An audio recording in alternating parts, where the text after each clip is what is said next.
es un adelanto de lo de la semana que viene. Ahora vamos a ver el ejemplo práctico número 7. ¿Sí? Les voy a mostrar lo que se les dejó para descargar. Es lo que están viendo en pantalla. No todavía, a ver. ¿Me están escuchando bien? Por las dudas. Sí. Sí. ¿Al perro también lo están escuchando bien? Sí. A ver, no es mío, si no lo callo. A ver, está. Bueno, les decía, creo que están viendo, una aclaración importante. Hay un par de errores de tipeo que encontré hace un rato mientras estaba releyendo el práctico, así que lo voy a subir de nuevo, digamos, porque duelen bastante a la vista. Lo voy a subir de nuevo esta tarde o mañana, de igual manera yo aviso cuando lo suba, pero son errores, hasta donde vi son errores solamente de tipeo, ¿sí? Un par de letras faltantes. Si hay errores de numéricos o algo, y los encuentro yo, o los encuentran ustedes, o por supuesto avisan en un foro o como fuere, y lo vamos corrigiendo también. Entonces les decía que este es el ejemplo práctico número 7, es el ejemplo número 8 que propone el reglamento. O sea, ustedes pueden ir a lo que es la página del reglamento o a lo que se les dejó en el aula virtual para descargar, y van a ver que es el ejemplo número 8, ¿sí? Es todo exactamente lo mismo, el mismo práctico, solamente que acá vamos a ver algunas diferencias entre lo que propone el reglamento, básicamente porque digamos que está desactualizado. Ya van a ver a qué me refiero. Pero el ejercicio es eso, digamos. Yo por ahí lo pasé al formato de la... Ejemplo, a lo que están viendo en pantalla es el formato de la cátedra, más que nada para que lo tengan ordenado y para corregir las cosas que en el reglamento no están bien. Entonces, ¿qué nos pide el enunciado? El enunciado nos pide verificar la unión de una placa vertical de, nos da la medida, 300 por 180 por 15,9 milímetros, y verificar la unión abulonada de esta placa a una columna armada de 350 por 180 por 12,7 milímetros. ¿Sí? La placa tiene soldado un perfil PNI 180 que está solicitado una carga P última de 75 kilonewton, perdón. Ubicada a una distancia E igual a 50 centímetros del borde externo. Perfecto.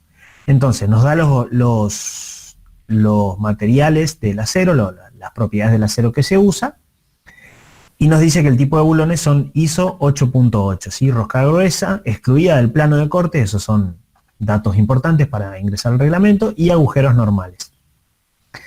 La disposición del diámetro y diámetro de bulones se indica en la figura. Entonces acá vemos la figura, a la que, insisto, ustedes también tienen acceso.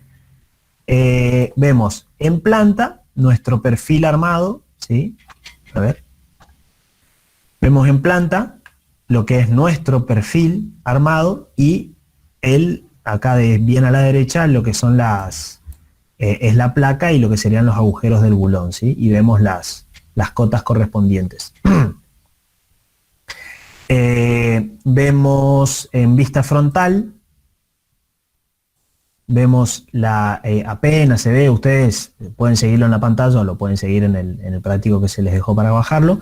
Ven en una vista lo que es el costado, lo que sería de la columna, ven la plancha y el perfil soldado. Acá, ¿qué vamos a hacer? Como dice el ejercicio, solamente vamos a verificar una unión que ya existe. Si ustedes recuerdan algunos de los ejercicios anteriores, se pide dimensionar la unión, o sea, dimensionar la cantidad de bulones, el diámetro de los bulones, uno u otro. Acá vamos a verificar algo que ya existe, ¿sí? Y nos pide verificar, en este caso, los bulones, el diseño de la unión. Ya tenemos diseñada la unión, fíjense que tenemos la chapa de 300 milímetros de altura, y tiene un ancho, por acá está, de 180. Tenemos el brazo de palanca es en la vista acá lateral, ¿sí? Acá vemos el costado de la columna, digamos. El brazo de palanca que de la carga PU es 500 milímetros, 50 centímetros, ¿sí? Nos vamos a entrar en lo que es la soldadura entre el perfil y nuestra chapa, no nos interesa porque no es lo que nos pide el ejercicio en este caso, ¿sí? Así que solo vamos a ver eso. Bien, y acá vemos el detalle de la unión abulonada, ¿sí? Ya tenemos, como les decía, cuando hacemos un dimensionamiento de las uniones, tenemos las cotas, tenemos tenemos que, mejor dicho, nosotros tenemos que proponer las cotas, nosotros tenemos que proponer el diámetro. Acá ya existe todo, bulones ISO 8.8, diámetro de 16 milímetros, este es el diámetro nominal, y cantidad 6, ¿sí? Y acá vemos las separaciones. Bien, siguiendo entonces, pasamos primero al cálculo de solicitaciones, ¿sí? Insisto en esto lo que vamos a ir viendo es lo mismo que está en lo que ustedes tienen, ejemplo 8 del reglamento, solamente que por ahí dividido en ítems, un poquitito más organizado, más pituco, y con alguna que otra explicación. Entonces, ¿qué hacemos primero? Primero determinamos el cálculo de solicitaciones. Vemos que el momento tomamos como obviamente la fuerza por el brazo de palanca. Recuerden que la fuerza era 75 kilonewtons, el brazo de palanca era 50 centímetros, y lo elevamos por 10 a la menos 2 para que nos quede, acá tenemos en centímetros, para que nos quede en kilonewton por metro, ¿sí? Por eso es este 10 a la menos 2. Como yo les dije en la clase anterior, este uso de los 10 a la menos 1, 10 a la menos 2, 10 a la 2, que se suelen hacer para acomodar las unidades, en este caso esta fórmula, por supuesto, esta fórmula, fuerza por distancia, no es una fórmula del reglamento, sino que es algo que traemos de estabilidad 1, pero este 10 a la menos 2, vale aclarar que es para llevar centímetros a metros, ¿sí? Cuando tengan alguna duda, vayan a las unidades y hagan el pasaje de una unidad a otra, a ver si lo que se está escribiendo está bien o no. Entonces les decía, el momento MU es igual a la fuerza por la distancia, ¿sí? Y el corte, por supuesto, en la totalidad de la unión es es igual a la fuerza vertical, ¿sí? Un par de aclaraciones, voy un poco más arriba al esquema. Primera aclaración, la fuerza vertical, acá tenemos, van a ver en la vista lateral, tenemos la fuerza vertical PU, ¿sí? Que somete, que es de, ya me olvidé el valor, por ahí anda, a ver, 75 kilonewtons. Esta fuerza, que es de 75 kilonewtons, somete a un corte de 75 kilonewtons a toda nuestra unión, o sea, los 6 bulones. Después vamos a ver que, por supuesto, vamos a dividir esa fuerza por la cantidad de bulones.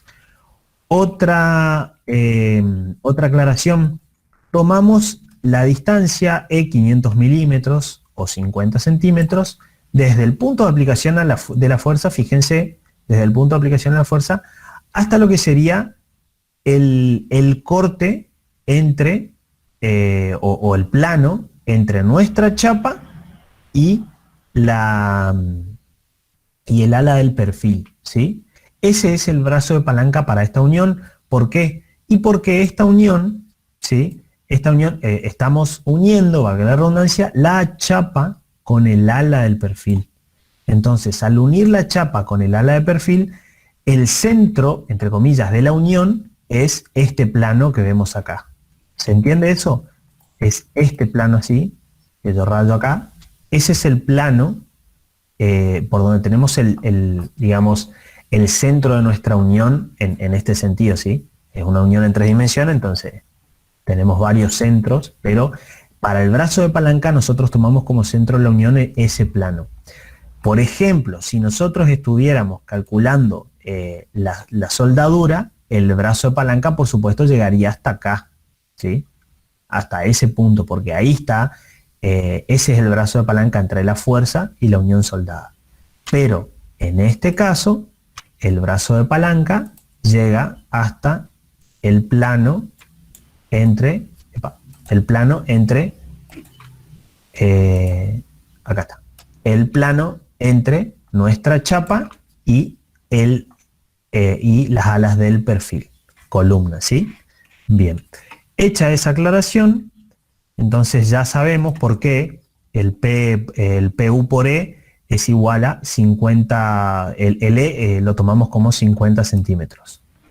Bien, segundo, distancia entre bulones. Insisto, lo que tenemos que hacer es verificar lo que nos pide el ejercicio, es verificar una unión existente. Entonces, si nosotros vamos, fíjense, dice ahí, de acuerdo a la figura 1, vamos a verificar las distancias mínimas y máximas al borde y mínimas entre bulones, ¿sí? Y si ustedes van a estos, a estas secciones en el CIRSO, ¿sí?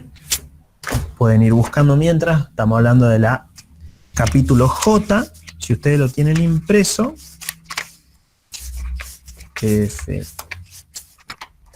J. Si ustedes lo tienen impreso, tienen que ir exactamente a la página. No llego. 3, 4, no, más adelante. 165. 165, perfecto, gracias. Si ustedes van a la página 165, ¿sí? A la página si lo tienen impreso, tenemos esos tres ítems que nos dice acá el ejercicio, J33, J34 y J35, ¿sí? Donde vemos, vemos las separaciones mínimas y máximas. Si ustedes miran la figura J31 en la página 165 del reglamento, van a ver a qué se refiere estas distancias mínimas y máximas, ¿sí? Siempre distancias, a ver si lo tengo por acá, se los voy a mostrar.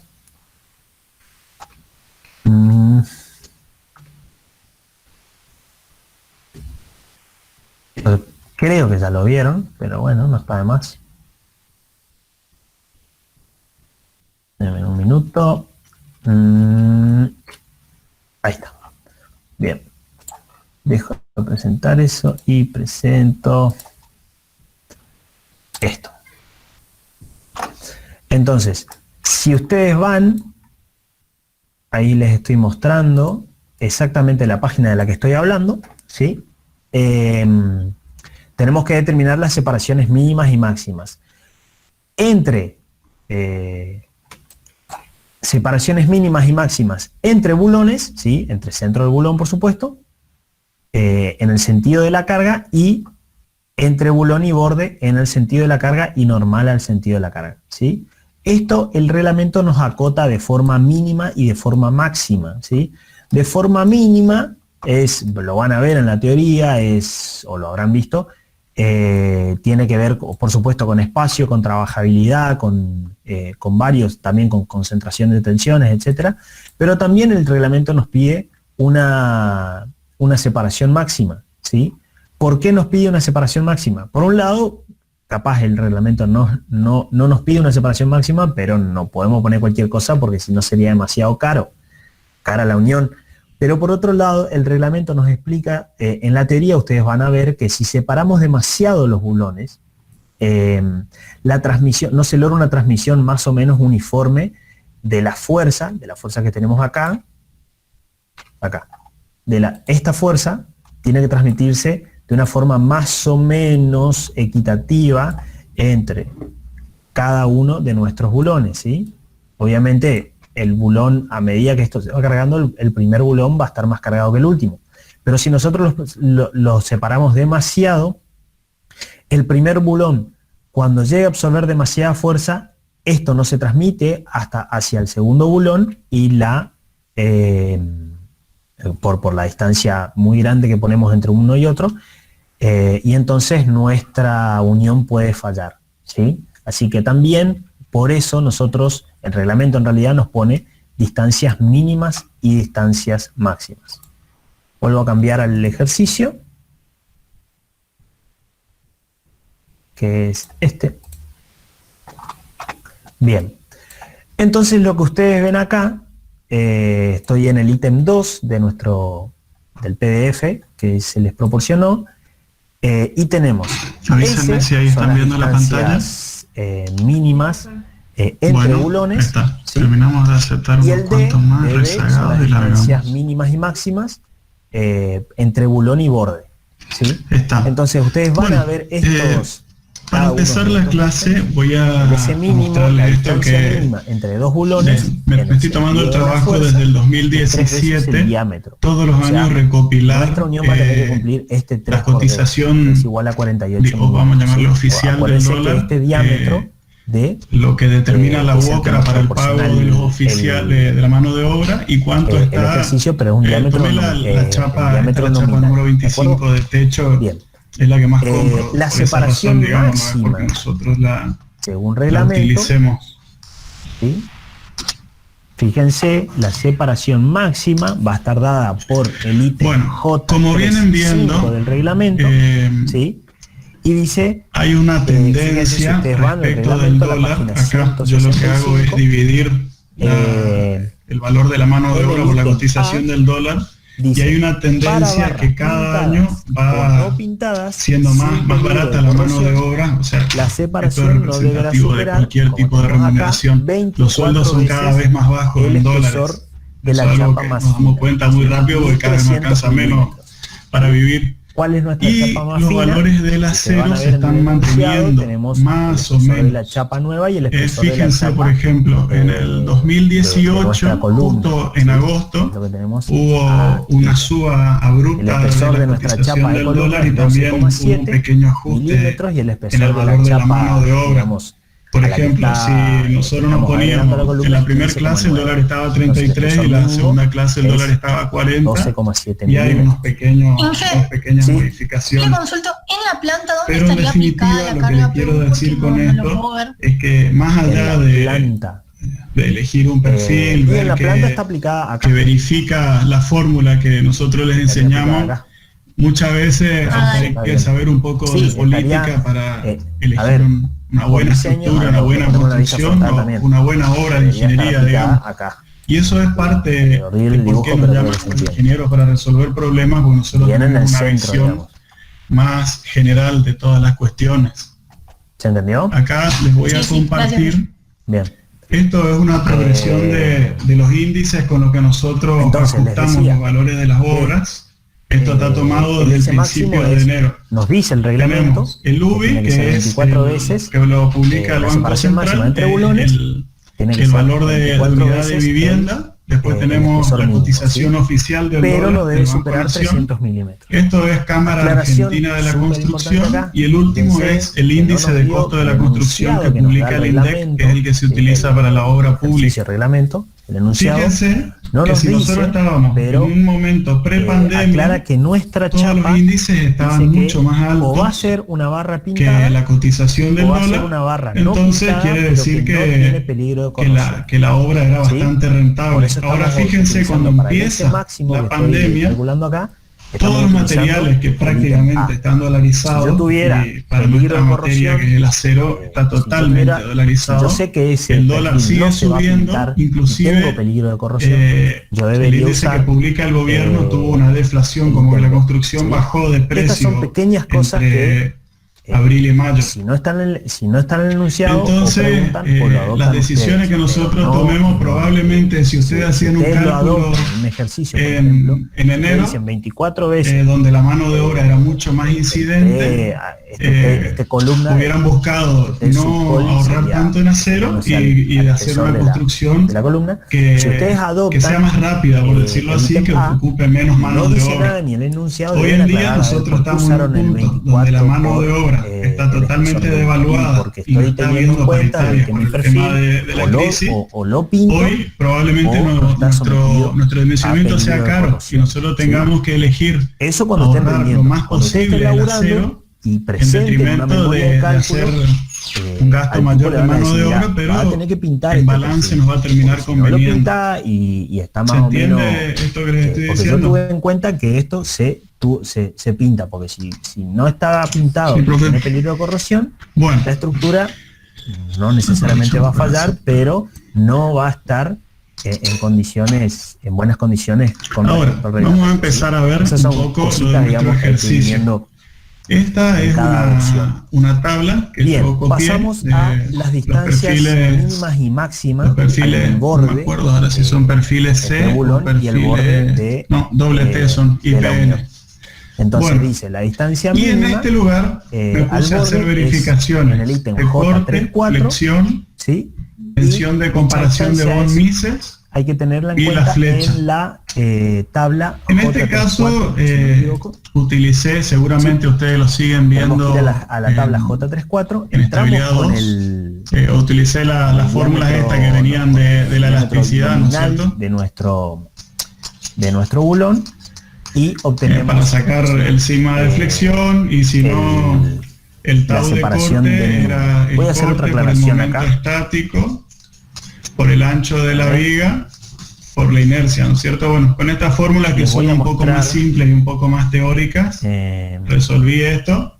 Todavía no va la cuestión a aprender la norma, pero fíjense, por ejemplo, si nosotros ya tenemos una estructura dimensionada, que nos propone el reglamento, ¿sí? El ustedes ejemplo habrán visto flexión, bueno, se determina por corte, por flexión, si por cualquiera de todas las verificaciones, y determinamos un perfil doble T que vamos a utilizar en la reglamento. Ahora supónganse, por ejemplo, algo que ocurrió acá en Corrientes hace muchísimos años, el edificio que estaba destinado al Banco de Corrientes se lo trasladaron al Poder Judicial, que tiene muchísimo más peso de archivo. Si ustedes van a la tabla imagínense del reglamento, este valor con el que ustedes habían calculado la tabla la carga que iba a tener la viga, ahora supongamos que la tenemos que triplicar. Ustedes van a la línea 16 del diámetro nominal. Entonces llegamos a justamente que los perfiles no nos verifican. Esto es muy simple. El perfil de 80 no nos verifica, probamos el de 100. No nos dice en ningún lado 1,75 por D. Lo único que tendríamos que hacer es aumentar el perfil. Ahora, cuando llegamos al tope de la tabla y ya no podemos modificar el perfil, o bien el perfil ya está comprado y tenemos que utilizar el que está, la separación. Fíjense que cualquiera de estos nosotros podemos seguir ampliando y van a verificar. Pero entonces, ¿por qué el perfil más grande que tenemos es este, de 60 centímetros de altura? Digamos, lo que nos propone. Quiere decir ¿por qué que para esta viga, bueno, si tuviéramos esta longitud de 12 metros y esta carga de 3.000 kilos por metro, que vamos a no vamos a encontrar ni un perfil en Argentina seguramente tiene que ver con una esa solicitación. A ver, ahora, el reglamento, ¿cuál es la segunda cuestión que sale de acá? Por primera vez en el 2005, que a medida que se va aumentando la luz, y después se volvió a editar. A medida que se va aumentando la luz, se aprobó en el 2012-2013. La viga prácticamente ya no depende del corte. Entonces, fíjense que poniendo acá un perfil 100, por ejemplo, todavía va a verificar el corte para una viga de 12 metros. Propone el reglamento. Sean ejemplos. Cuando llegamos a cierta longitud, la solicitación preponderante es la flexión. Lo vemos acá. Del reglamento que ustedes tienen en PDF. Y cuando la viga ya es demasiado larga, la condición por la cual terminamos haciendo la verificación es por flecha. El ejemplo es 1,75 ¿se entiende hasta acá? Es muy simple porque el corte va porque si ustedes van a la tabla sobre 2, es la longitud a la primera potencia, para el caso de la flexión es Q por L al cuadrado sobre 8, es la longitud al cuadrado, y la flecha es la longitud a la cuarta. Entonces es obvio que al tener una función cuadrática va aumentando mucho con la longitud, ¿no es cierto? ¿Se entendió? Lo escuché bien. Bien. Sí, bien. A ver, voy a hacer algo más fácil para no estar cambiando. A ver. Si no, rompo todo. Voy a presentar toda la pantalla. Bueno, queda claro esto. Entonces es muy importante entender el concepto de que para una viga larga o muy solicitada, en general las vigas se verifican o por flexión o cuando son más largas por flecha. ¿Qué nos permite esto? Acá tengo una imagen de los que te habrás visto hormigón. Empiezo mostrando hormigón porque se ve mucho más fácil. Fíjense, nosotros tenemos nuestra viga. Están estudiando y repasando, van a ver que esto este 1,75 tenemos no el figura momento que solicita la viga.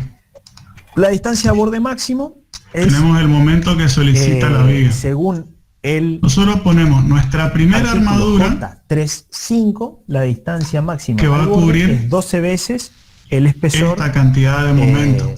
Sumamos otra barra más, espesor mínimo de esta las dos partes cantidad de momento. ¿sí? Y no tiene que ser menor. Y después empezamos a poner barras que son más cortas.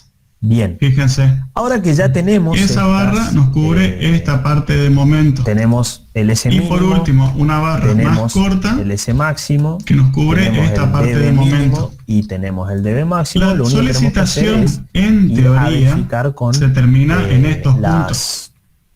Las cuatro. Pero en ese punto la barra ya debería estar trabajando la tracción.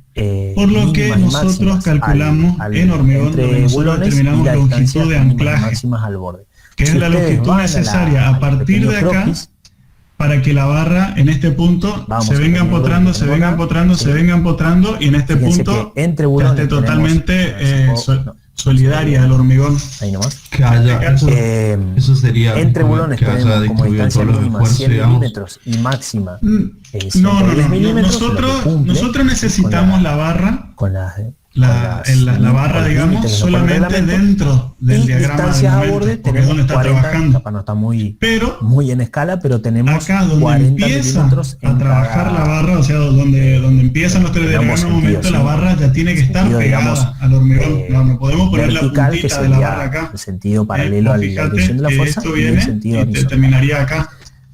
Bien. Vamos para atrás para si no hay limpiar. ninguna duda hasta acá, pasamos, sabemos obviamente que estamos en buenas condiciones con respecto a la separación de bulones, que esta barra al esfuerzo empezaría a trabajar desde acá, digamos algo como, pero desde acá, sería la parte geométrica de la verificación, y ahora pasamos entonces, a la parte necesitamos esta longitud donde se viene pegando al hormigón, pegando al hormigón, pegando al hormigón, pegando al hormigón. Lo que les decía, igual que esta hace un rato, es justamente esta empieza a trabajar desde acá, esto es una pero acá se viene pegando al hormigón, pegando al hormigón, pegando al hormigón, hasta que en este momento ya puede, si no se va a resbalar del hormigón, no sé si se entiende. Sí, estamos haciendo una simplificación. Sí, se entiende. Bueno, perfecto. Que por supuesto está, este mismo concepto está permitido hacer esta simplificación, ¿sí? Entonces la fuerza este mismo concepto es el que utilizamos acá. Este es el apunte del ingeniero Narciso Gómez, que era el titular de Metálica Grande, la de quinto año. 12,5 kilómetros. Si bien esto es para vigas que se fabrican a medida, es prácticamente el mismo concepto. Los bulones superiores, nosotros hacemos nuestra viga, ¿sí? No necesariamente esta es la que nosotros tenemos ya calculada, la tenemos comprada, o trabaja nuestra unión. En nuestro caso del ejemplo con el Excel, si yo es la máxima viga que vamos a poder conseguir.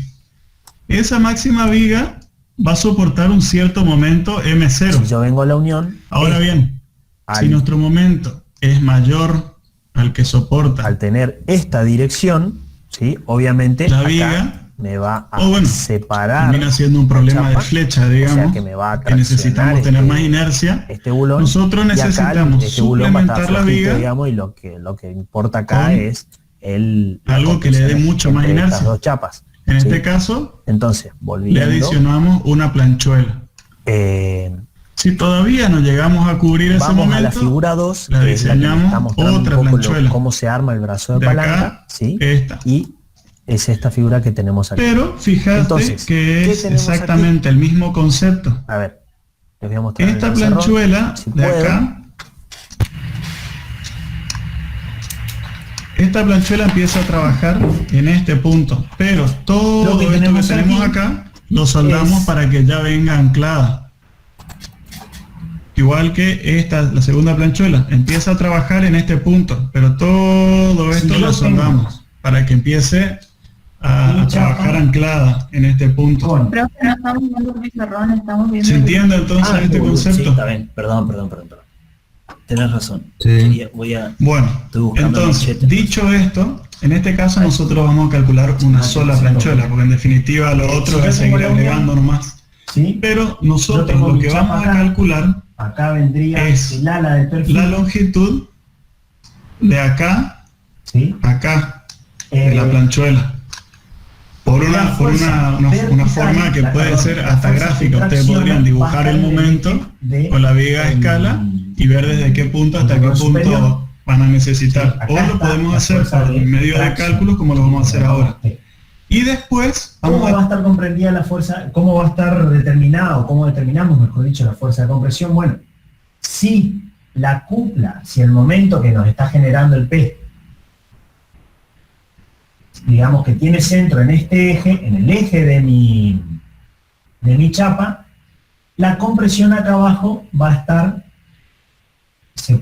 podemos simplificar o podemos asumir de que va a estar, esta compresión va a estar dada de esta manera, con una distribución triangular, ¿sí?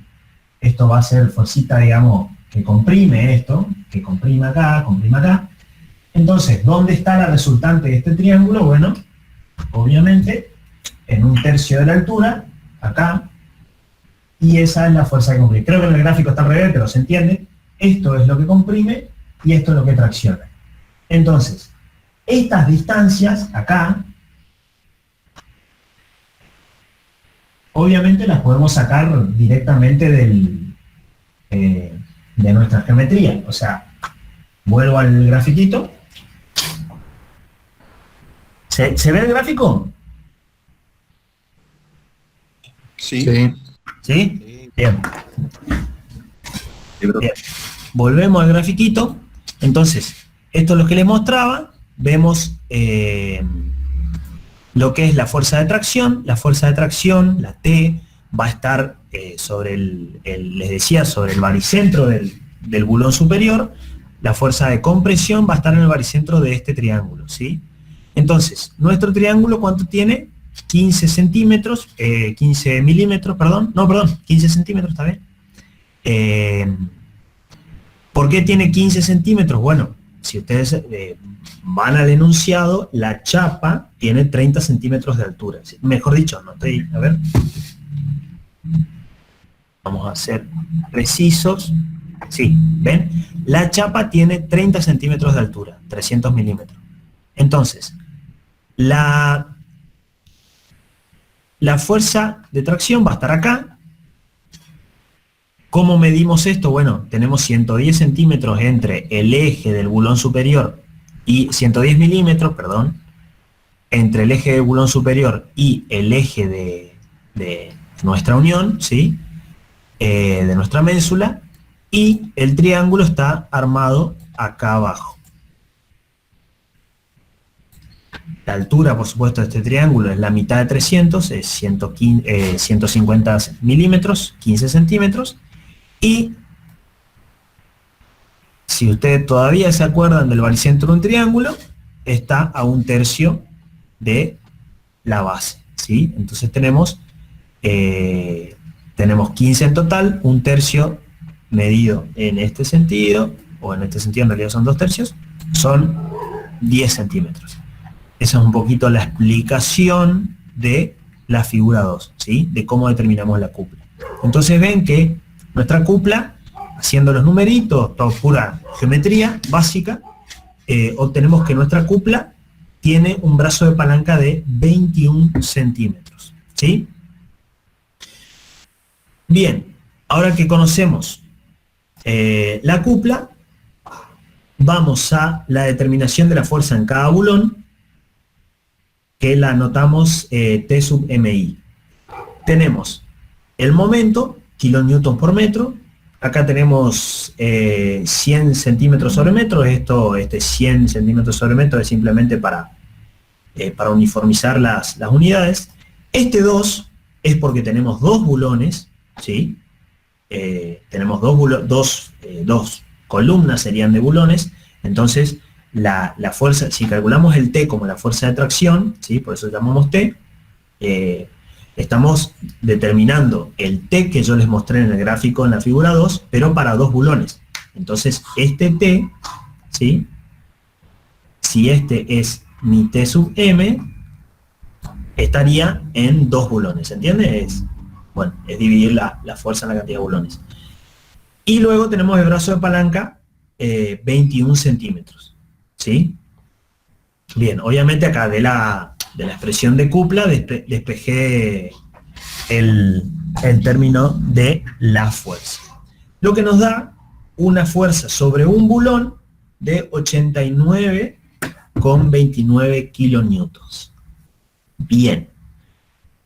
Bueno, entonces aclara el ejercicio, se verificará el bulón más solicitado de tracción y corte en unión tipo aplastamiento, ¿sí? Es todo nuevo, es la forma en la que en la unión tipo aplastamiento hay dos cuestiones a tener en cuenta, dos cuestiones importantes a no obviar. Primero, que cuando hacemos unión de tipo aplastamiento, hay ciertas condiciones que nos pone el reglamento, como ustedes ya lo vieron.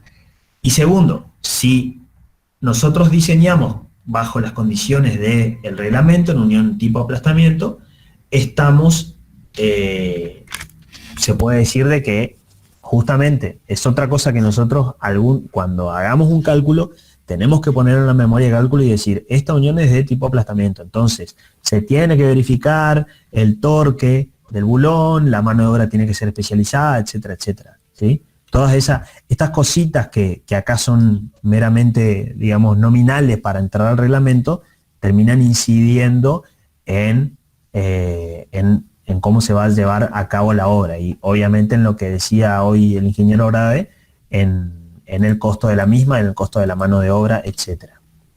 Bien, vamos con la resistencia a tracción. En el reglamento vamos al CIRSOC 301, sección J37, ¿sí?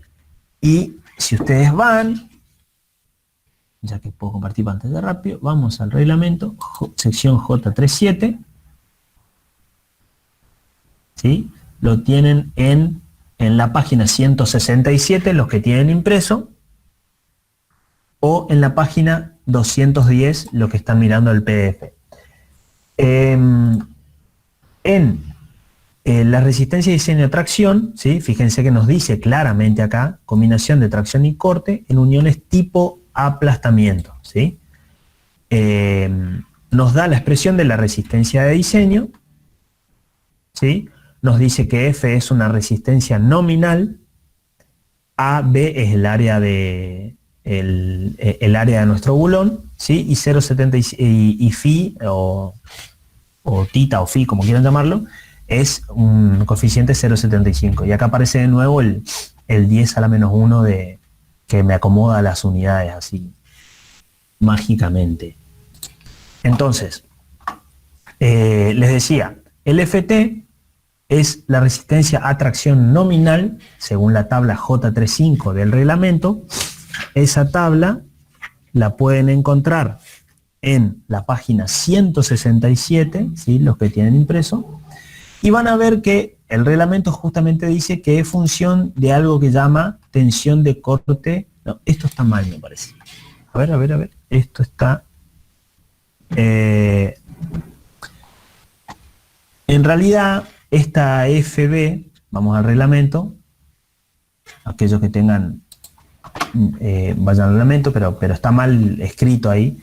El FB, está aquí, ¿sí? Fíjense que dice tensión de corte requerida, ¿sí? Acá. El FB es tensión de corte requerida, ¿sí? Se llama tensión de corte requerida. Y este FB es producida por las cargas mayoradas, ¿sí? Yo ahí en la transcripción del reglamento, del ejercicio, fíjense que les puse tensión de corte mayorada. No se llama así, aclaro, ¿sí? Esto está mal. Esto es una tensión de corte requerida que se calcula con las cargas mayoradas, ¿sí? Acuérdense de eso. Bien. ¿Cómo calculamos la tensión de corte? Bueno, y el AB es, el AB es el área del bulón. ¿Cómo calculamos la tensión de corte requerida? ¿Sí? Bueno, lo que hacemos es dividir la fuerza que va a estar sometida, presten atención en esto porque es un poco tricky, la fuerza a la que va a estar sometido un bulón, dividido el área, ¿sí? Eso nos da obviamente nos da una tensión, y dividido el coeficiente 0,75 que nos pone el reglamento, y esto es para de nuevo, acomodar las unidades. Esta es la forma en la que se nos propone calcular la tensión requerida de corte. Conceptualmente, ¿qué se puede decir que es la tensión requerida de corte? Básicamente, ¿a cuánto va a estar, qué es lo que va a necesitar nuestro bulón? ¿Sí? ¿A cuánto va a necesitar aguantar nuestro bulón? Eso es básicamente, es la tensión a la que va a estar sometida. No lo que va a aguantar, sino lo que va a necesitar aguantar. ¿Se entiende la diferencia?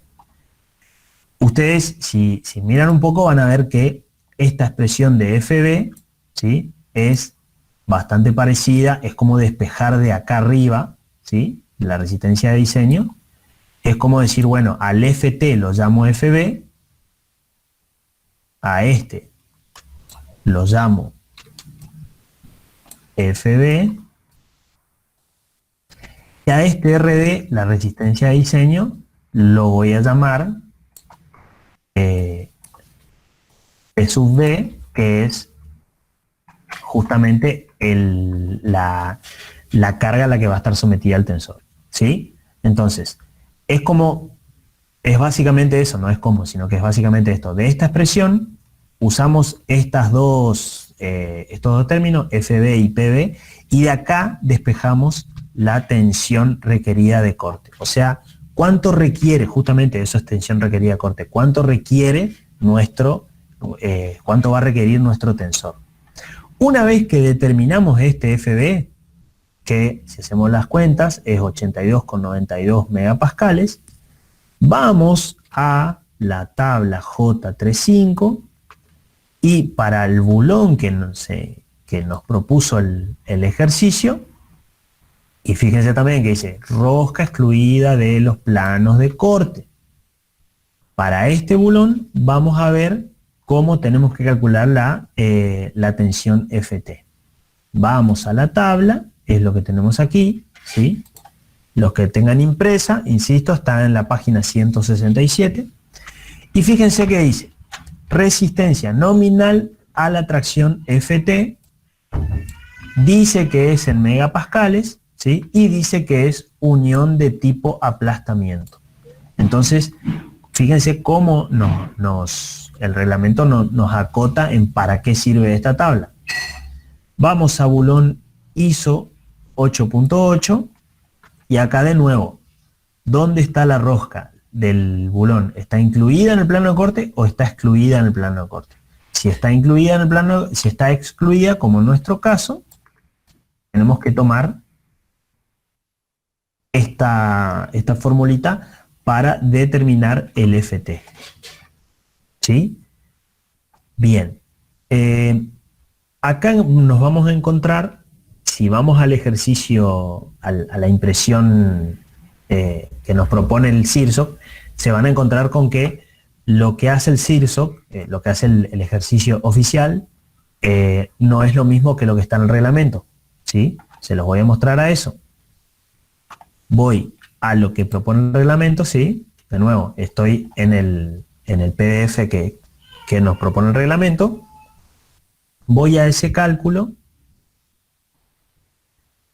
y fíjense que nos dice que el FT, todo el cálculo anterior es lo mismo, pero fíjense, el FT 780 menos 2 por FB y que tiene que ser menor o igual a 600 megapascales. Fíjense que ese ejercicio cita obviamente el tabla J35, 8.8 ISO, rosca excluida de los planos de corte. Sin embargo, usa algo que ni siquiera está en la tabla. ¿Sí? Si nosotros volvemos a la tabla, fíjense que ese 700 no está en ningún lado, no es que le erró de línea ni nada, sino que esto es de nuevo lo que les comentaba hace un rato, de que puede ser de que sea un error de que el ejercicio está basado en una edición anterior del CIRSOC. ¿Se entiende? Entonces, fíjense que mi hijo está llorando porque no entiende lo que estoy explicando. Entonces, mucho cuidado con eso, ¿sí? Es por eso que la idea también a ver, ¿dónde estamos? Acá.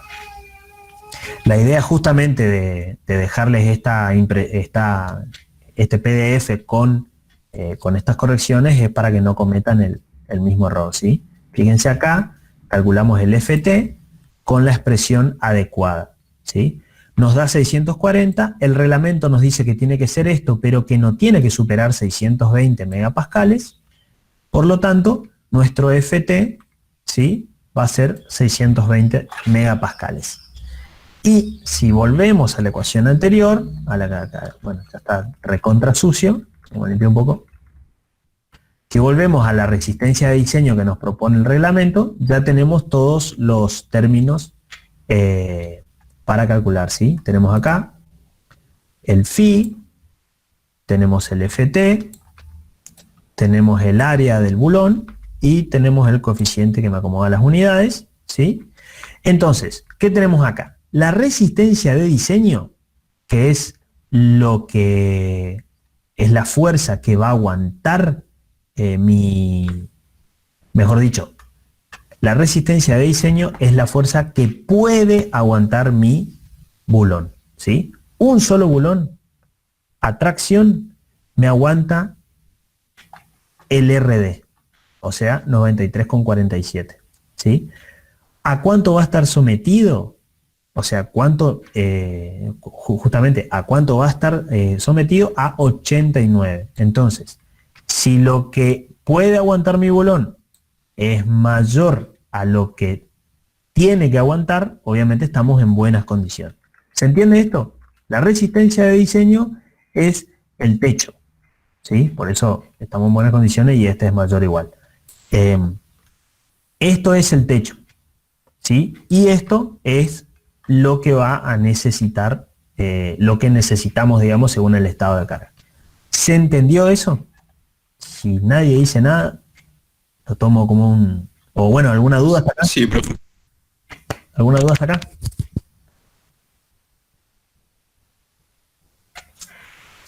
No puede ser que explique también, tanto viendo una serie, bueno. A ver, se me apagó mi pizarrón, así que me parece que me voy a tener que arreglar acá nomás. Bien, volvemos acá. Resistencia de corte. Resistencia al diseño de corte. Volvemos a lo mismo. Fíjense que, de nuevo, el CISOC nos marca el artículo J36 y la tabla J32 para determinar la resistencia al corte. Esto creo que ya lo vieron, pero vamos a verlo. Artículo J36, es un poco antes, acá está, ¿eh? Entonces, la resistencia a tracción o a corte, ¿sí?, es lo que tenemos acá. Nuevamente tenemos un factor phi, tenemos la resistencia nominal y tenemos el área y un coeficiente que me acomoda las unidades, ¿sí? El phi y el FB lo podemos sacar de una tabla que creo que estaba más adelante o más atrás, no me acuerdo. Acá está. Bien. Fíjense la tabla J32, ¿sí? Estoy en la página 163 del reglamento y si están en el PDF estoy en la página 206 del archivo. Si yo voy a la tabla J32, estoy en la tabla J32 para la resistencia de diseño de los bulones, tengo que el factor de resistencia es 0,75, ¿sí?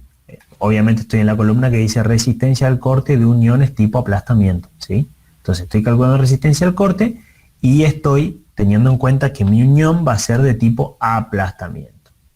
Bien, entonces el factor de resistencia va a ser 0,75 y la resistencia nominal F sub B, vengo acá, estoy en ISO sub 8, entonces va a ser 415, ¿sí? Fíjense que acá me dice el reglamento, me pone entre paréntesis una E, una especie de nota al pie, y dice, cuando se empleen uniones del tipo aplastamiento para empalmar barras traccionadas con bulones separados en dirección a la fuerza, ¿sí?, a más de 1300 milímetros, los valores tabulados, bueno, a ver, ¿qué me está diciendo esto? Cuando yo tengo una separación en dirección de la fuerza mayor a cierto valor, los valores tabulados se tienen que reducir un 20%. Fíjense que esta nota E viene para varios de los que están acá, ¿sí? Entonces, ¿es nuestro caso? No, porque está hablando de 1300 milímetros, y nosotros acá como máximo tenemos 110 milímetros de separación de los bulones entre en dirección de la fuerza, ¿sí? Así que esto esta nota, en este caso, no hay que, no tenemos que detenernos ahí, pero sí es importante esas cositas tenerlas en cuenta. Bien, venimos donde estábamos, acá. Entonces conocemos el coeficiente de resistencia, el 0,75, conocemos el FB, que era 415, eso lo sacamos de tabla. Epa, se me cerró mi... A ver. Ven que se me cerró mi ejercicio, disculpen, acá. Bien. Conocemos los valores entonces y calculamos la resistencia de diseño al corte, ¿sí? Resistencia de diseño al corte. Volvemos a utilizar lo que calculamos antes, resistencia requerida de corte, volvemos a utilizar esta resistencia para ver justamente si hasta lo que puede soportar mi bulón, que es la resistencia de diseño al corte, en este caso lo tenemos, ojo acá porque ahora lo tenemos en megapascales, o sea, tenemos una tensión, no una fuerza, ¿sí? ¿Por qué tenemos una tensión y no una fuerza? Justamente porque si ustedes comparan esta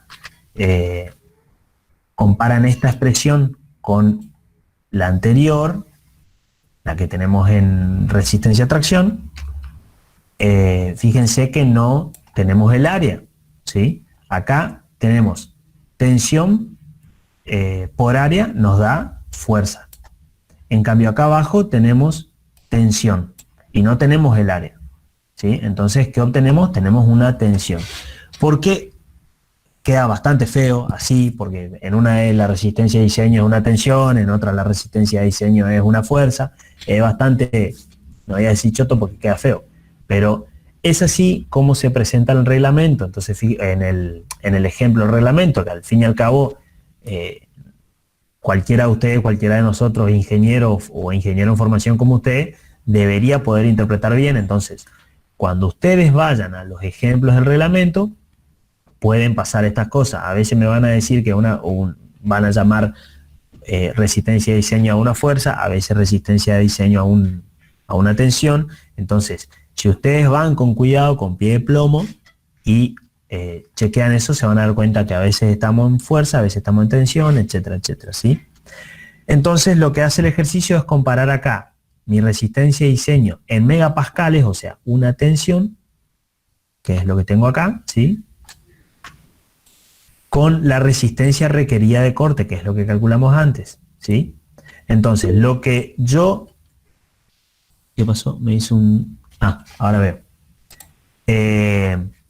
Lo que yo requiero, lo que mi estructura requiere, ¿sí?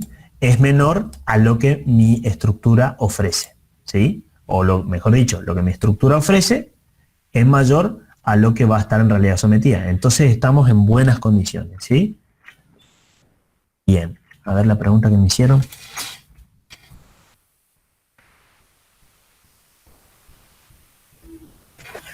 Bien, Miriam. Sí, a ver, si yo vengo al reglamento, que se me cerró también, a ver si lo pongo acá.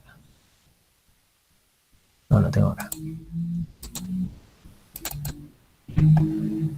Se mamó mi computadora, acá. Fíjense que en resistencia de diseño, en el reglamento, acá estoy en la página 166 del reglamento, la resistencia de diseño en realidad sí me presenta una fuerza, ¿sí? ¿Por qué? Porque si ustedes miran el reglamento, tengo un FN y el FN está en megapascales y el AB, que es el área, está en centímetros cuadrados. Entonces esto me da una fuerza, ¿sí? Pero se me cerró ahora, pero el ejemplo número 8, ustedes van al ejemplo número 8 que propone el reglamento, el ejemplo número 8 a esto lo trata como una tensión. ¿Pero por qué? Porque en el ejemplo número 8 ustedes van a ver que esto no está. Entonces sí me genera una tensión, ¿se entiende? Entonces, ¿Queda horriblemente presentado? Sí. ¿Presta a confusiones? Totalmente de acuerdo, sí, presta a confusiones. Pero también es para que ustedes, les hago ese aviso, digamos, para que ustedes vayan con cuidado cuando, no solamente cuando, insisto, no solamente cuando rindan, cuando vayan a un parcial, un final o qué sé yo, sino que cuando se refieran a esta clase de ejercicios en el reglamento, porque en esta cátedra no vamos a ver todo lo que propone el reglamento o todo lo que en la vida profesional se les va a presentar, entonces algún día se puede encontrar con eso. Bien, por último, vamos al 3.3, resistencia al aplastamiento de los agujeros, ¿sí? Fíjense que esto sí es algo que nos dijo el enunciado, que tenemos agujeros normales, ¿sí? Hay otros que son ovalados, etcétera, etcétera, los vieron en la teoría, no sé si en otro práctico también. Y dice, y al considerar, esto también, de nuevo, una consideración del proyecto, ¿sí? Esto está bien explicado en la teoría, que es una consideración del proyecto. Dice, considerar en el proyecto la deformación para cargas de agujero, para cargas de servicio, se adopta la siguiente ecuación. Y nos dice, reglamento CIRSO 301, capítulo J310, inciso A. Vamos al CIRSO, vamos al J310. El J310 inicia en la página 169 del impreso o 212 del PDF, ¿sí? Y fíjense, vamos al inciso A, ¿sí? Que en realidad, bueno, ya es la 213.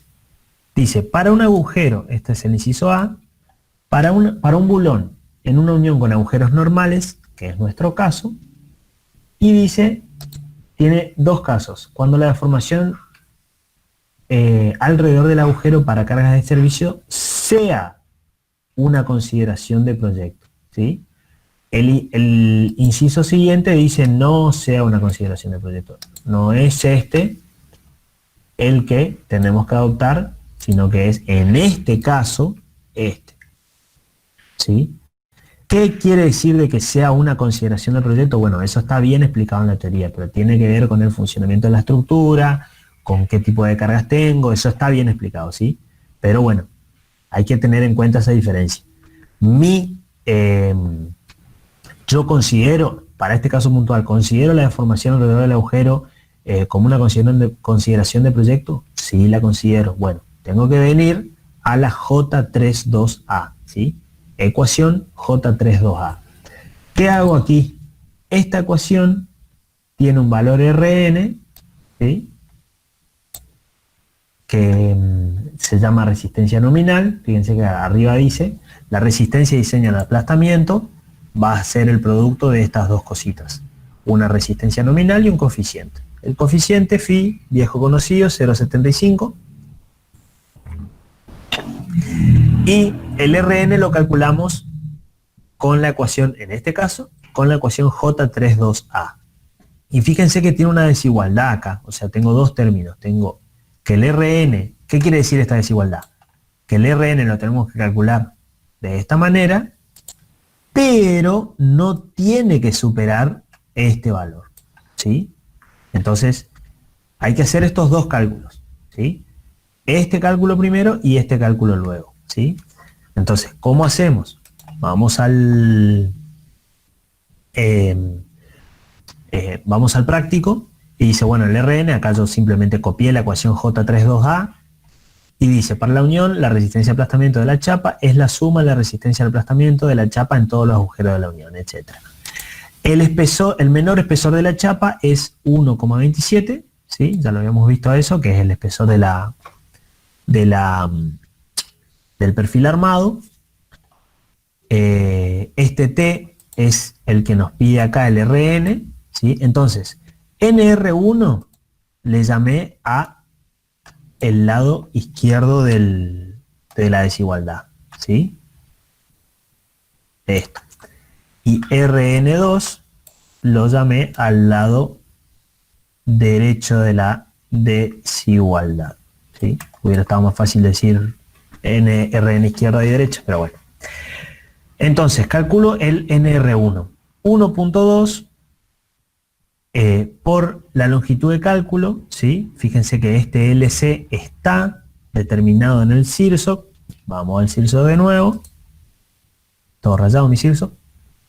LC dice, LC es la distancia libre en la dirección de la fuerza entre el borde del agujero y el borde del agujero adyacente, o el borde del material en centímetros.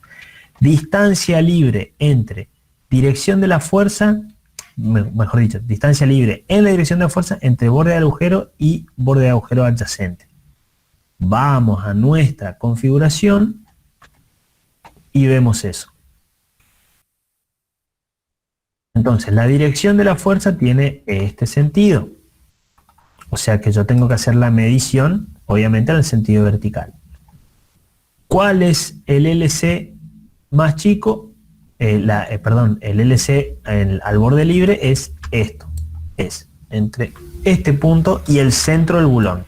¿Sí? El centro de mi agujero. ¿Está? Esta distancia es la que yo determino como LC. ¿Sí? ¿Cuánto es esta distancia? Bueno, es 4 centímetros o 40 milímetros menos la mitad del diámetro del agujero. Vamos de nuevo a la página 3, donde estamos haciendo el cálculo de LC. ¿Sí? Y fíjense que eso estoy haciendo acá. Tengo 4 centímetros menos 1,8 centímetros dividido 2. Ojo acá, mucho ojo acá. Fíjense, grande se los voy a hacer. El diámetro del agujero, hermosa mi G, el diámetro del agujero es igual a 18 milímetros. ¿Sí? No es 1,6. 1,6 centímetros o 16 milímetros era el diámetro del bulón. No es el diámetro del agujero. ¿Está? Marquen esa diferencia. ¿Por qué esa diferencia? Bueno, ahora se los voy a explicar. O sea, está en la teoría también, pero acá, ¿sí? Yo utilicé el diámetro del agujero porque estamos trabajando sobre la chapa. Entonces, para conocer el LC, estamos haciendo, como bien dice acá, resistencia al aplastamiento de los agujeros. Estoy calculando el aplastamiento sobre la chapa. No me importa el bulón. Entonces, el LC es la distancia entre el borde y el centro del agujero, y el agujero tiene como diámetro 18 milímetros, no 16. ¿Está? Profe. Por eso es 1,8. ¿Sí? Profe, no tendríamos que usar el diámetro de cálculo, porque en los ejercicios anteriores, para toda esta verificación, en cuanto al LC, siempre utilizamos el diámetro de cálculo, no el diámetro de la agujero. ¿Y cuál sería el diámetro de cálculo? Tenés razón, pará. ¿Cuál sería el diámetro de cálculo? Y sería 20. A ver. ¿El diámetro de cálculo para un bulón de 16 es de 20? A ver. Se me perdió mi tabla. Sí, lo que pasa es que siempre al diámetro nominal, claro, al diámetro del agujero, sí. Perdón, se pisaron. Que se le sumaba 2 milímetros al diámetro del agujero, o sea, al diámetro nominal más, el diámetro del agujero más 2 milímetros. Tenés razón. Sí, acá estoy viendo y tienen razón. Vamos de nuevo. Eso es un error.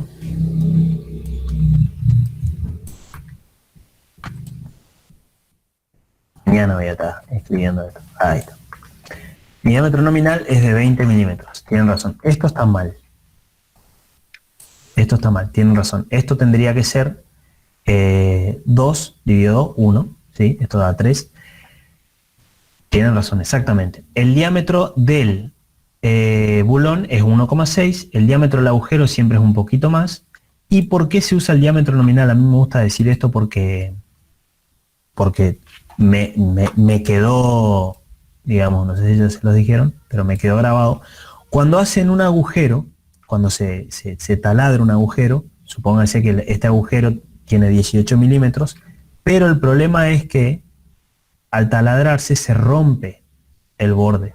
No me queda algo, depende cómo lo taladro, lo agujereo, le pongo un punzón, qué sé yo. Todo este borde se rompe, ¿sí? Entonces, cuando yo estoy calculando una tensión, la tensión de aplastamiento, etcétera, etcétera, que por supuesto va a estar, no tengo otro color para dibujar, pero va a estar en los bordes de este agujero, esta parte rota, digámoslo así, toda esta parte rota no me soporta nada. Y si me soporta algo, no lo tengo que tener en cuenta porque no, yo desconozco el comportamiento de las tensiones en este borde, ¿sí?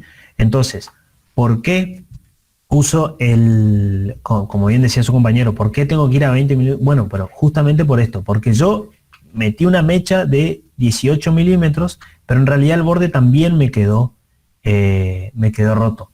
Entonces, tengo que agrandar un poco más. Es decir, tengo que agrandar un poco más el diámetro que uso para el cálculo. Es decir, que la sección se me va a achicar, ¿sí? En algunos casos, en la mayoría de los casos, cuando estoy verificando tensión, esto, por supuesto, me lleva a las peores condiciones, ¿sí? A mí me gusta decir esto porque si se acuerdan de este pequeño detalle ingenieril o de ingeniería en materiales, se acuerdan, no cometen el mismo error que cometí yo justamente, de utilizar un diámetro inadecuado. Bien, gracias por la aclaración, no sé quién fue. Entonces, calculamos el RN, el lado izquierdo de mi desigualdad, ¿sí? Con todos los factores, el LC, el espesor, el LC es la distancia, el T el espesor mínimo de la chapa y el FU es el F último, digamos, la tensión de nuestro material. Calculamos 174 kilonewtons, es lo que nos da el R1, ¿sí? Fíjense que acá tenemos una fuerza, ¿sí? Si vamos al R2, el RN2, el lado derecho de la desigualdad, esto sí viene en función, acá sí dice D, si ustedes van al reglamento van a ver que dice D, o sea que estamos hablando del diámetro del bulón. ¿Por qué?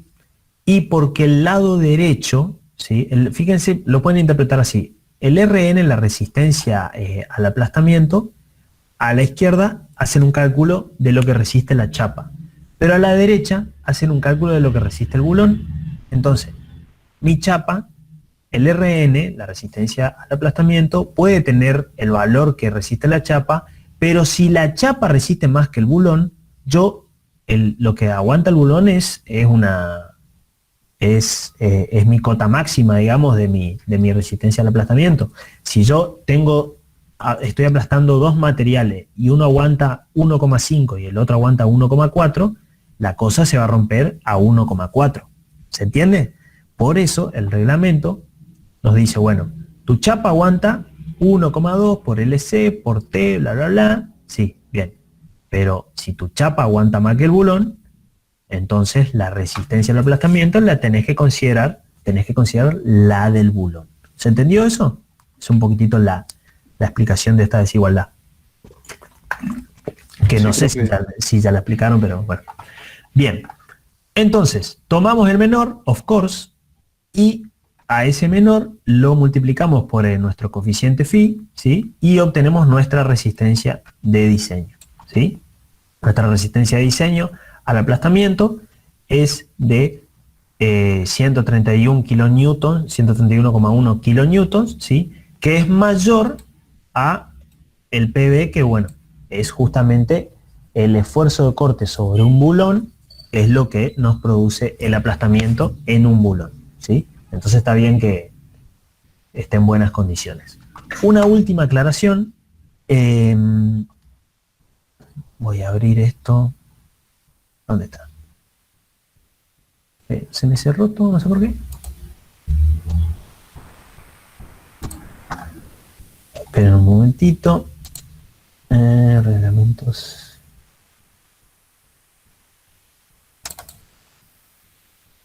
Acá. Fíjense que acá les estoy mostrando nuevamente el ejemplo número 8, o sea, el mismo ejemplo, pero la impresión oficial, digámoslo así. Y si yo me voy a esta última parte de la que estamos hablando ahora, hace como una doble verificación, ¿sí? Lo verifica de un lado y del otro. O sea, calcula el RN1 y dice que verifica, y calcula el RR2 y dice que verifica. Esto es redundante, o sea, en realidad no hace falta hacer estas dos cosas, ¿sí?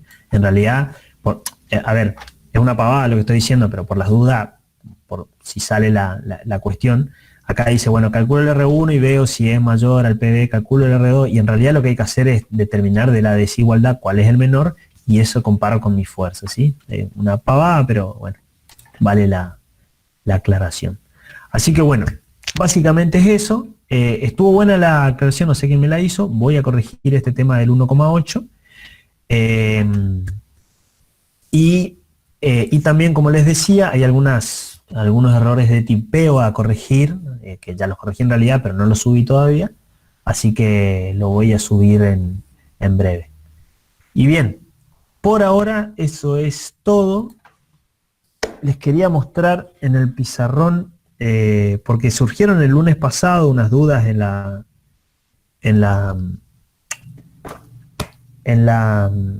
ver, se los voy a mostrar ahora, rápido. El lunes pasado, en la clase de consulta, surgieron unas dudas con respecto al ejercicio práctico número 4, ¿sí? En realidad atendimos dudas con respecto a ese ejercicio, entonces vamos a verlo. ¿Es este? No, no es este. Tengo un quilombo acá. ¿Dónde está? ¿Acá? Este es, bien. Había dos dudas principales habían surgido y que nos quedaron en el tintero. Una era sobre la esbeltez de la pieza dimensionada, ¿sí? Un alumno, creo que fue Romero, había dicho de que cuando... a ver, esperen, los voy a poner en contexto, ¿sí? Estamos en el ejercicio 4-B, ¿sí? De la cual la clase fue grabada, y si ustedes van al pie de la página número 3, en la verificación de la compacidad, Romero creo que era, había planteado la duda de por qué en la esbeltez de la pieza dimensionada no se utilizaba el valor que nos muestra la tabla. Si ustedes van a ¿de qué tabla estoy hablando? Estoy hablando de la tabla del apéndice F, de la página 114 del reglamento, ¿sí? Romero preguntaba por qué no se utilizaban las expresiones que están marcadas ahí. Y en realidad no necesitan ir a la tabla, pero creo que se habló, inclusive lo habló Brade en la clase anterior, en el módulo anterior. Esto se determina así porque en el reglamento, en el capítulo B, ¿sí? En el capítulo B, en la página 20, en la página 20, capítulo B, ustedes van a ver que qué es lo que, cómo considera, cuáles son las consideraciones que hace el reglamento para la verificación a la compacidad, o para verificar si una pieza es compacta, ¿sí? Si ustedes van a ese párrafo, vamos a ese párrafo, capítulo B, a ver si lo encuentro. Sí, lo encuentro. ¿Dónde está? B51 me parece que era. Página 20, le dije. No, me pasé entonces. ¿Dónde no está? 22, 21, 20. Acá. Bien. Si ustedes leen esta sección, dice, para que una sección sea considerada compacta, sus alas deben estar unidas, bla, bla, bla, léanla después bien, y dice en la tabla B51. Pero acá en el ejemplo 4B, ¿sí? Nosotros tenemos una sección rectangular, entonces tenemos la unión compacta, etcétera, etcétera. Pero si vamos a la tabla, espero que se me perdió la bendita tabla. ¿Dónde está? A ver. Bendita tabla.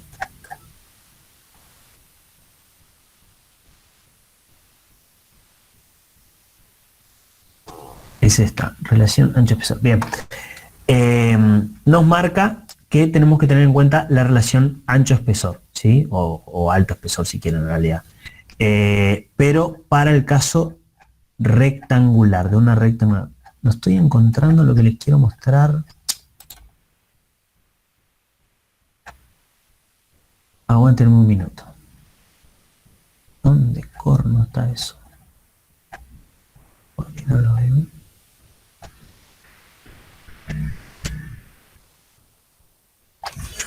No sé por qué no encuentro.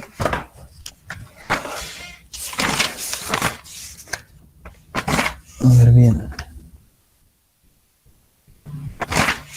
Ah, sí, porque eso no está acá, sino que está en el capítulo F.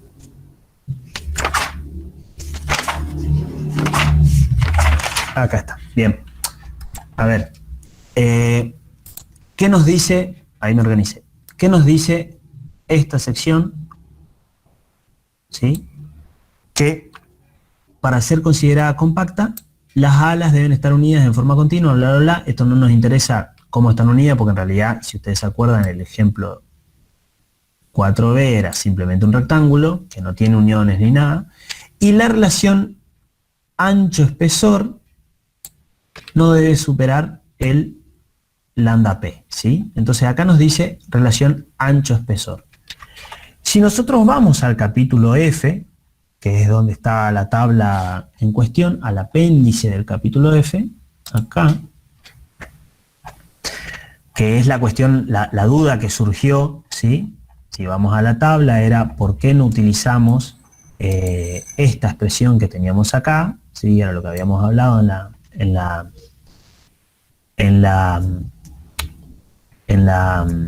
clase pasada. Si ustedes van a la definición para el factor del control de esbeltez, ¿sí? Nosotros lo que teníamos que usar es pandeo local del alma, ¿sí? Ese era mi error. Yo pensé que estábamos hablando de pandeo lateral torsional y eso no es correcto, ¿sí? Lo que para el pandeo local del alma, el lambda es la relación altura-espesor del alma, que de nuevo nuestra viga era un alma sola, ¿sí? Que era un rectángulo. Entonces, el factor de control de esbeltez, que más adelante lo comparamos con el delta P, etcétera, etcétera, era simplemente H sobre T. Entonces, esta, en el ejemplo práctico 4b, esta relación está bien, ¿sí? Habría que, lo que sí está mal o no está claro, es que la verificación de la compacidad no la estamos haciendo dentro del ítem estado límite de pandeo lateral torsional, ¿sí? No es dentro de este ítem que hacemos esa verificación, sino que la verificación de la compacidad es un ítem aparte, digamos. Por eso no queda claro, ¿no? Y también es en un 99% responsabilidad mía porque no está bien armado, digamos, el PDF. En una segunda... Dale, profe, gracias. De nada, Romero. Creo que quedó claro porque me hice un baile, pero en una segunda duda, la determinación del espesor de soldadura, una alumna me había dicho de por qué no tomábamos acá, ¿sí? Acá estamos tomando el espesor del perfil, cuando en realidad se puede tomar el espesor de la chapa, ¿sí? Y tiene razón. Si nosotros vamos al dibujo, acá capaz que, acá va a quedar claro. Fíjense, cuando yo determino esta soldadura que está acá, esta soldadura se recuesta sobre la chapa, sobre este espesor. Digamos que esta longitud, ¿sí? Toda esta longitud por ahí es bastante grande, entonces no me importa, digamos, en este sentido, en el sentido horizontal, no me importa tanto el espesor de soldadura, sino que lo determino en el espesor de la chapa, ¿sí? Y me preguntó por qué no consideramos, en realidad, por qué no tomamos este espesor menos 2 milímetros para determinar ese espesor de soldadura. Y tenía razón, es decir, yo para tener un cordón de soldadura más amplio, ¿sí? Y dado que este cordón de soldadura se recuesta sobre el espesor de la chapa, no tendría que haber tomado creo que era 13 y algo milímetros que tiene el espesor del perfil, sino que simplemente 19 milímetros, una cosa así, que era el espesor de la chapa. En ese sentido estaba bien la acotación de la alumna y tenía razón, o sea, tengo que tomar, o me conviene tomar el espesor de la chapa. Ahora bien, si para más adelante, cuando yo voy a hacer una cosa como esta, ¿sí? Fíjense que acá yo ya tengo 4 cordones de soldadura, ¿sí? Tengo estos 3 cordones, si ustedes se acuerdan, en el ítem inicial tenía solamente estos 3 cordones. Estos 3 cordones se recuestan sobre el espesor de la chapa, entonces puedo calcular el espesor máximo en función del espesor de la chapa, pero luego tengo este cordón que está un poco en gris acá, que se va a recostar sobre el otro lado, fíjense acá, se va a recostar sobre el espesor del perfil, ¿sí? ¿Por qué agregábamos ese cordón de soldadura? Y bueno, porque los 3 cordones solitos no nos aguantaban el momento, entonces aportábamos este cordón. Ahora bien, ¿qué pasa cuando yo meto este cordón vertical nuevo acá? Bueno, este cordón vertical sí va a tener como límite el espesor de la chapa del perfil. Entonces, al tener ese límite es menor.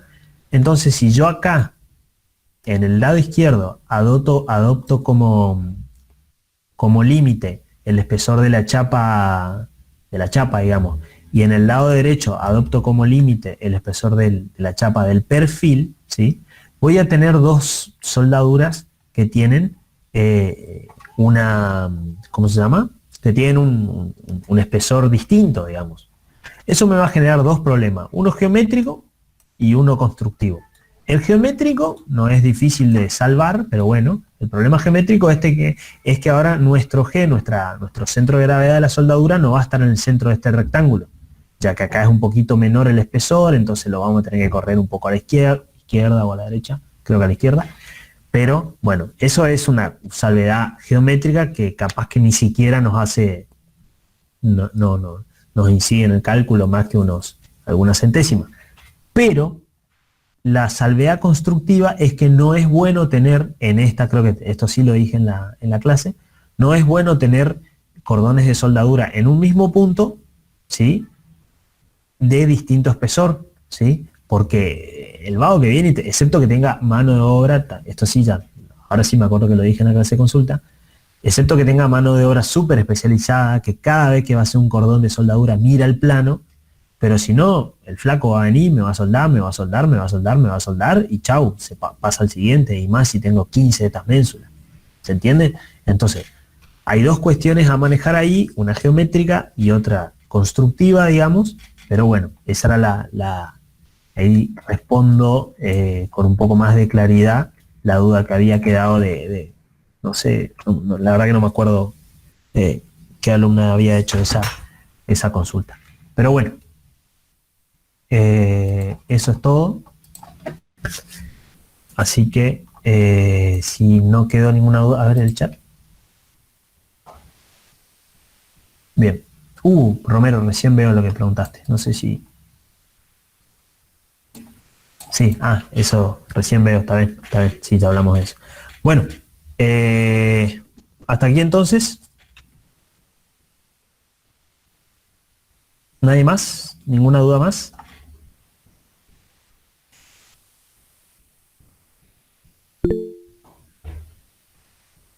Muchas gracias. Bien, buenísimo. Buenísimo, entonces. Hasta la próxima, nos vemos. Hasta la próxima, ingeniero, gracias. Chao, ingeniero. Gracias, adiós.